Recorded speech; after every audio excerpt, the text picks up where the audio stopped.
Hello students! Today I want to talk to you about the importance of not being religious. Now I know not many people talk about that. In fact, it's kind of one of those taboo subjects you're not supposed to talk about. You know, religion, politics, sex, and that kind of stuff. I don't believe in that. I think we should talk about everything. So what I want to tell you today is that as you go through life and you listen to religious people in your life, maybe your parents, uncles, I don't know, maybe you go to religious school, always ask yourself, is it true what they are saying? Does it make sense to you? And why is it important to not be religious? Well, because religion teaches you all kinds of bizarre things.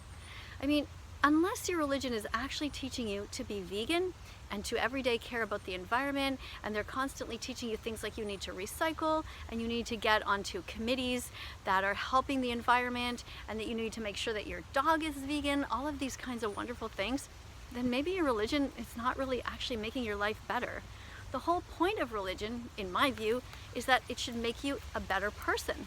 But if it's not making you a better person, if it's making you more lazy or more hateful towards others and to have lack of compassion, maybe seriously consider leaving religion or changing religions.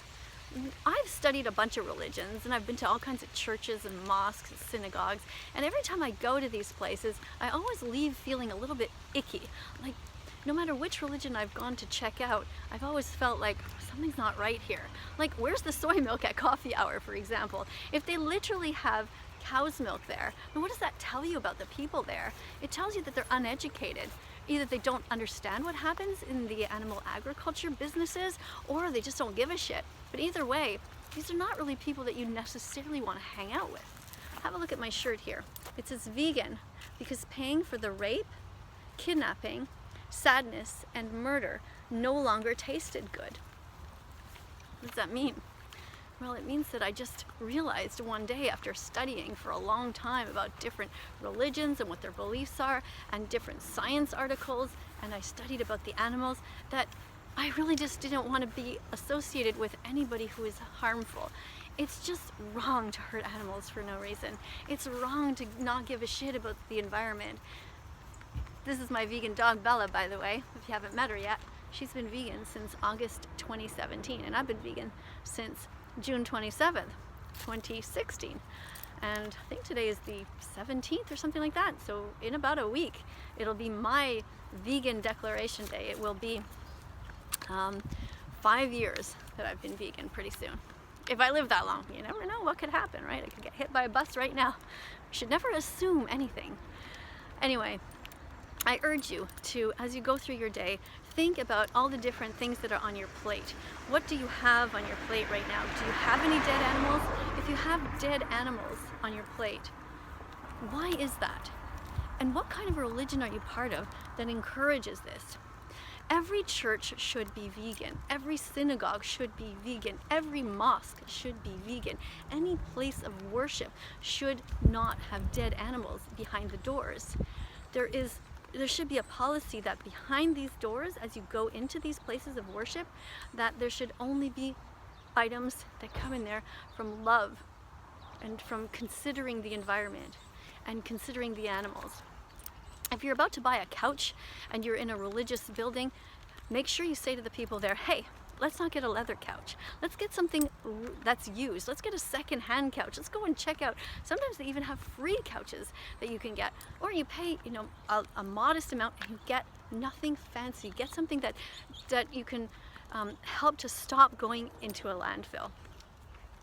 What other things? Well, let's say you're at work and it's time to order some food. Well, make sure that you order the vegan options all the time. Get food for your company, whether you are a boss or an employee. Order the vegan pizza. And order the vegan pizza if you're in church and it's time for a break. You know, it's the end of the congregation now and you're all just relaxing outside in the sun maybe. It's lunchtime. You order the vegan options. If you're having a barbecue, make sure you get the vegan burgers. Don't get the dead animals. And if your priest, minister, or whoever is in charge there says, oh no, we're gonna get the dead animals, then you confront them. You say to them, hey, hold on a second here. We're supposed to be a place of goodness. We're supposed to give a shit. We're supposed to be kind here. So why are we advocating here for violence and for murder to come into this building? If you have coffee hour at your church or at your place of work, wherever you are, make sure you get soy milk and oat milk. Make vegans feel comfortable and make a statement to any visitors that you actually care. Don't put cow's milk anywhere. When you're having barbecues and you're serving some cheese on the burgers, make sure the cheese is vegan. Don't get cow's cheese that comes from somebody who took a baby cow away from their mother and murdered that baby cow because he will never be able to give milk. You know, don't hang out with people who put their fists into cows and rape them and force them to be pregnant. Don't hang out with people who think that this is okay. Find friends who care. And if you end up being by yourself, well, you end up being by yourself. Or hang out with people and try to convince them to change. That's the best option.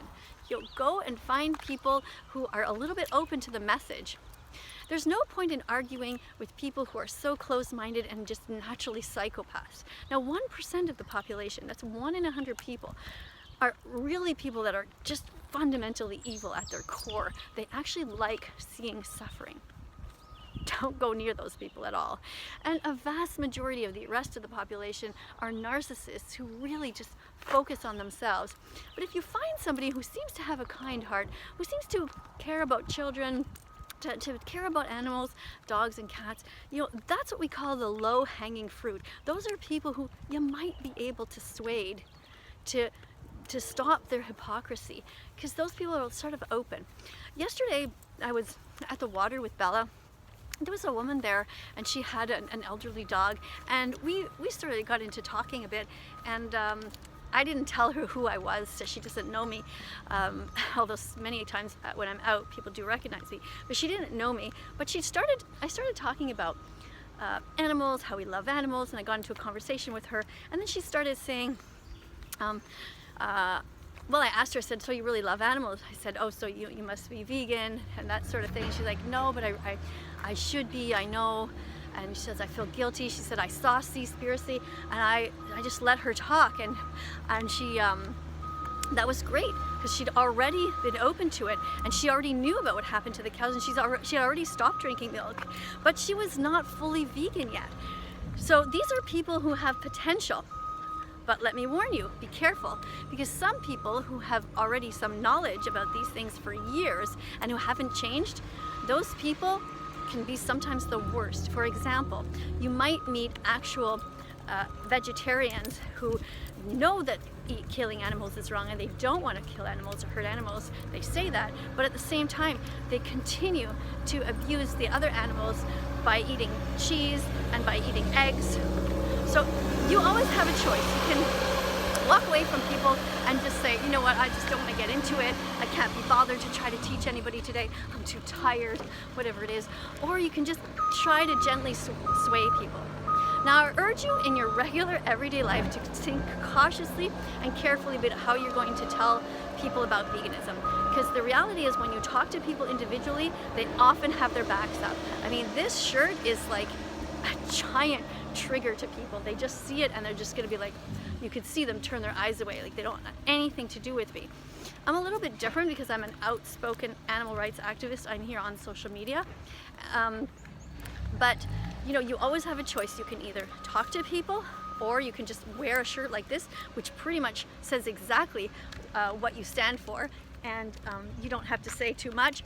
Or you can just wear something that just says the word vegan very calmly and try to tell people, hey, I'm vegan for the animals, and have you seen these documentaries, and hey, do you want to get together and have a vegan pizza? So that's what I actually said to this woman. We had ended up exchanging phone numbers, and I said to her, hey, you know what, let's meet at the dog park one time if you want, and we can have a vegan pizza. And guess what time it is, guys? Can you tell? Yeah, it's time to end the video because I gotta go and pick up a poop now. But thanks for listening.